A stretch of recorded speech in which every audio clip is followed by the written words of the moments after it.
आचार्य चाणक्य के अनुसार कुछ ऐसी बातें होती हैं जिन्हें छुपाकर रखने में ही भलाई है। यदि आप इन बातों को लोगों को बताएंगे तो पछताएंगे और अपमान भी झेलना पड़ेगा। ये भी हो सकता है कि आप किसी भारी मुसीबत में फंस जाएं।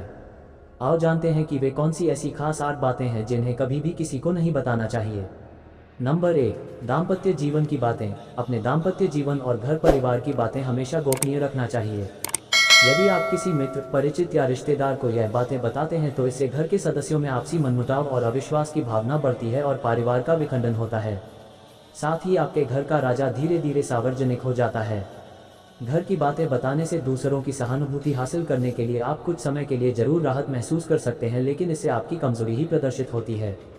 नंबर 2, अपमान धोखाधड़ी। यदि सार्वजनिक रूप से या व्यक्तिगत रूप से आपका किसी ने अपमान किया है तो उसका जमकर प्रतिकार करें। ये भी याद रखें, यदि आप अपने अपमान को प्रचारित करेंगे तो फिर कई लोग आपका अपमान करने लगेंगे, क्योंकि लोगों को आपके साथ कभी सहानुभूति नहीं रहती है। जो लोग किसी की सहानुभूति अर्जित करना चाहते हैं वही अपने अपमान के बारे में किसी से चर्चा करते हैं। दूसरा ये कि खुद के साथ हुई धोखाधड़ी को भी हर किसी को नहीं बताते रहना चाहिए। जिसके पास इसका समाधान हो उसे ही बताएं, वरना आप हंसी का पात्र बनेंगे और सभी आपको उलाहना भी देंगे। नंबर 3, आर्थिक हालात। आप अपने घर के आर्थिक हालात पर किसी से चर्चा न करें। धन को गुप्त रखें। लोग जानना चाहते हैं कि आप कितना कमाते हैं। यदि आप सीधे सीधे नहीं बताएंगे तो ये लोग दूसरे तरीके से पूछताछ करके अनुमान लगा लेंगे। हालांकि आप अपने धन को जितना हो सके गोपनीय रखेंगे तो आपके लिए ही अच्छा होगा। इसलिए नहीं कि लोग कर्ज मांग लेंगे और फिर लौटाएंगे नहीं। इसके और भी कई कारण हैं। धन को अपने मित्र, परिचित या रिश्तेदारों से गोपनीय ही रखने की सलाह दी जाती रही है। नंबर 4, गुरु मंत्र, साधना और तप। यदि आपने किसी योग्य गुरु से दीक्षा ली है तो उसके द्वारा दिया गया गुरु मंत्र गोपनीय रखें। हालांकि गुरु मंत्र कई प्रकार के होते हैं, जैसे किसी ने आपको कुछ ज्ञान दिया या कुछ हुनर सिखाया, वह भी गुरु मंत्र है। इसके अलावा यदि आप किसी भी प्रकार की साधना, तप या ध्यान कर रहे हैं तो उसे भी गोपनीय रखें, अन्यथा वह निष्फल हो जाएगी। इस संबंध में गोपनीयता से ही लाभ मिलता है। नंबर 5, अपनी अयोग्यता या कमजोरी। हालांकि बहुत सी जगह या मामले में इसे गोपनीय रखना घातक भी सिद्ध हो सकता है, लेकिन बहुत से मामलों में इसे उजागर करने से आपको लोग कमजोर समझकर आपके साथ गलत व्यवहार करने लगेंगे या आपको मानसिक रूप से दबाने लगेंगे।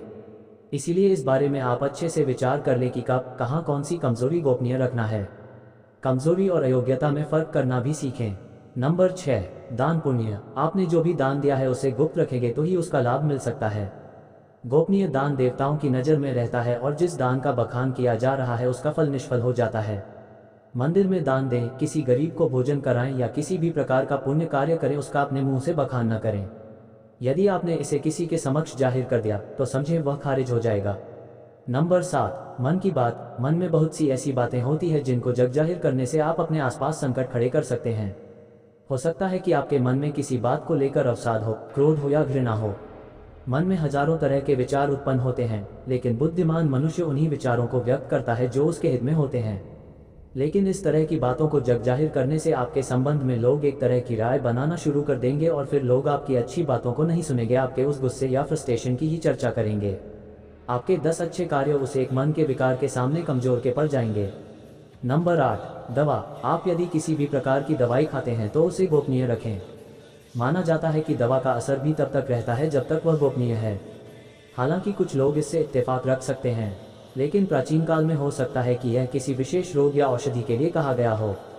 पहले के लोग, कुछ लोग दुर्लभ वनस्पति के जानकार भी होते थे। बहुत से लोग कहते हैं कि यदि आप दारू भी पीते हैं तो वह तभी तक उचित है जब तक उसकी गोपनीयता भंग न हो। जिस दिन लोगों को उसके बारे में पता चलता है, समझो उसी दिन से आपका पतन भी होना शुरू हो जाता है। ये वीडियो अच्छी लगी हो तो अपने दोस्तों और रिश्तेदारों को शेयर जरूर करें। साथ में चैनल को सब्सक्राइब और वीडियो को लाइक जरूर करें। कमेंट करके बताएं कि यह वीडियो कैसी थी। नेक्स्ट वीडियो में फिर मिलते हैं, तब तक के लिए जय हिंद, जय भारत, वंदे मातरम।